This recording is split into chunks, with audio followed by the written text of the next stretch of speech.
A lot of people have been asking me, when should I cash out my I-bonds? Before we get to that, let's talk about what's been going on with I-bond interest rates, because it's the interest rate that will really help determine when you might want to cash out that I-bond. It's also based on when you bought the I-bond. So back in 2021, the I-bond interest rate came out as 3.54%. Every 6 months, there's a new rate that's announced. In November 21, it became 7.12%. Then May of 22, it became 9.62%. 6 months later, November of 22, the announced rate was 6.48% on the inflation side. For the first time in a few years, there is now a fixed rate of 0.4%.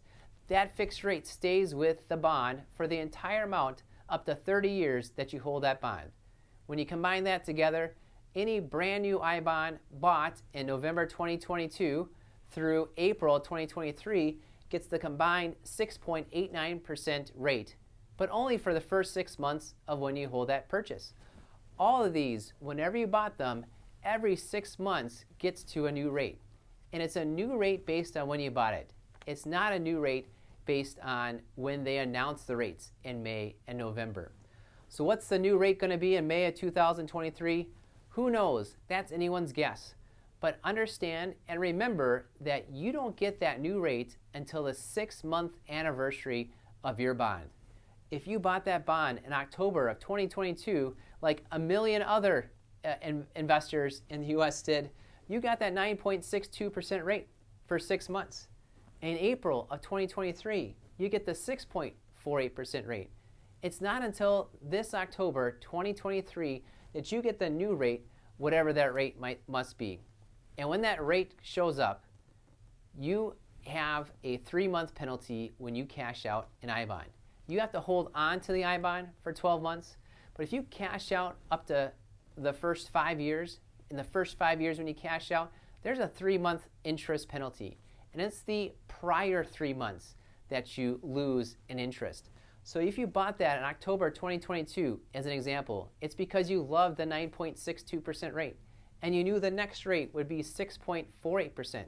But you don't know right now what that new rate will be that's announced in May. Whatever it is, you will not get that new rate until October of 2023. And so you've got to wait till October to get that new rate. And even though you could cash out then, it's the first 12 months. You can finally cash out after you've held that for 12 months. If you cash out exactly then, you would be losing at the 6.48% interest. That's the penalty you'd be giving up. You might really want to consider waiting 3 more months till January of 2024. So October, November, December, if you don't like the new rate, let that new rate hit your I-bond for those 3 months, and then in January of 2024 is when you might consider cashing out that October 22 I-bond. That's just an example. You've got to check out your own I-bond. When is that 6-month anniversary come due? How long do you want to hold it? You probably want to hold it for 3 more months if you don't like that new rate. Wait till that new rate hits your bond, hold it for the 3 months, and then when you cash it out, in that first 5 years, you're losing that new rate that you don't like. Of course, if you're cashing out your I-bond, one thing you want to do ahead of time is figure out where you're going to put the money next. Interest rates in 2022 were wildly going up. In 2023 so far, they're wildly swinging up and down. And you want to make sure before you cash out your I-bond that you've got a plan for where you're going to put that money.